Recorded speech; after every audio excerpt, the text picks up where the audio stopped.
అందరికీ శుభోదయం. నేటి మన విశ్లేషణకు స్వాగతం, సుస్వాగతం. రేపు మన పాఠశాలలో జరగబోయే మెగా పీటీఎం 4.0కు విచ్చేసిన తల్లిదండ్రులందరికీ కూడా మధ్యాహ్నం భోజనం ఏర్పాటు చేయడం జరుగుతుంది. దీనికి సంబంధించిన వివరాలు మనం లీప్ యాప్లో నమోదు చేయవలసి ఉంటుంది. ఈరోజు మనం లీప్ యాప్లో ఏ విధంగా నమోదు చేయాలో తెలుసుకుందాం. ముందుగా మనం మన పాఠశాల యూడైస్ సహాయంతో లాగిన్ ఓపెన్ చేయాలి. లాగిన్ ఓపెన్ చేసిన తర్వాత గవర్నెన్స్ అని వస్తుంది. గవర్నెన్స్ను క్లిక్ చేస్తే ఇక్కడ చూడండి IMMS MDM అని ఉంది. దీన్ని క్లిక్ చేయండి. దీన్ని క్లిక్ చేసిన తర్వాత మనకి ఇక్కడ 4 కనబడుతున్నాయి కదా.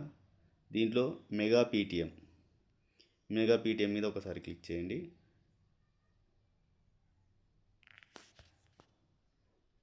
ఈ విధంగా వస్తుంది. స్కూల్ పేరు, డైస్ కోడ్, డేటు. ఇది డేట్ ఆటోమేటిక్గా వస్తుంది. తర్వాత number of participants attended for PTM. ఇక్కడ మనకి శుక్రవారం రోజు 24వ తేదీ ఎంతమంది అటెండ్ అయితే అంతమంది వివరాలు వేయాలి. ఉదాహరణకు నేను 300 అని వేసాను.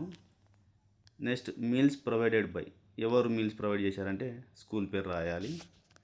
Number of participants meal availed, వచ్చిన వారిలో ఎంతమంది భోజనం చేసినారు 300. కింద number of plates utilised for participants, plates మరియు గ్లాసెస్ ఎంతమందికి ఇచ్చామనేది మనకి ఇక్కడ వస్తుంది. ఇక్కడ చూడండి, ప్లేట్స్కి మరియు గ్లాస్కి సంబంధించిన అమౌంట్ ప్రభుత్వం వారే మిడ్ డే మీల్ వారికి అందజేస్తుంది. దీనికి సంబంధించిన ఖర్చుల వివరాలు కూడా ప్రభుత్వం వారు మనకు ఆర్డర్ ఇవ్వడం జరిగింది. దేనికి ఎంత అనేది మీకు ఇప్పుడు చూపిస్తాను చూడండి.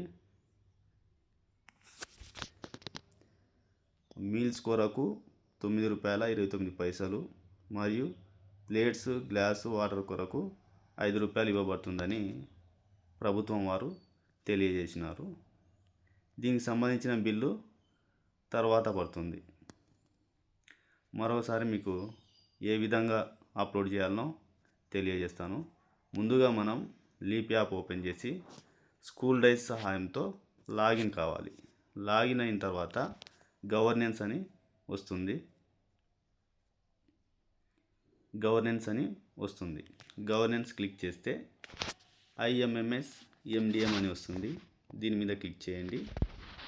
ఇక్కడ క్లిక్ చేసిన తర్వాత మెగా పీటీఎం అని ఉంది. దీని మీద క్లిక్ చేయండి. ఇక్కడ స్కూల్ డైస్ కోడ్, స్కూల్ నేము, డేటు ఆటోమేటిక్గా వస్తుంది. మనం ఫిలప్ చేయాల్సినవి కేవలం 3 మాత్రమే. మెగా పీటీఎం 4.0కు ఎంతమంది పార్టిసిపేట్ హాజరైనారు, మీల్స్ ఎవరు ప్రొవైడ్ చేసినారు, తర్వాత వచ్చిన వారిలో ఎంతమంది భోజనం చేశారు, ఇక్కడ గ్లాసులు ఎన్ని వాడినారు, ప్లేట్స్ ఎన్ని వాడినారు అని రాసి సబ్మిట్ చేస్తే అయిపోతుంది.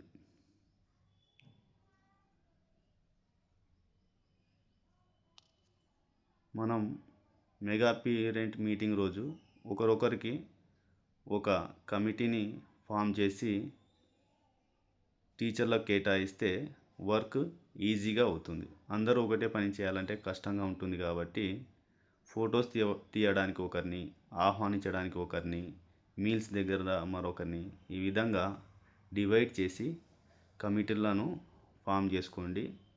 ఈజీగా అవుతుంది. ఒకరే మీద వేసుకొని చేయడం ద్వారా మనం సబ్మిట్ చేయవలసిన విషయాలు లేట్ కావచ్చు. దానికోసం ఒకరొకరికి ఒక వర్క్ను కేటాయించి ఈజీగా, సులభంగా అయిపోయే విధంగా చూసుకోగలరు. Thank you.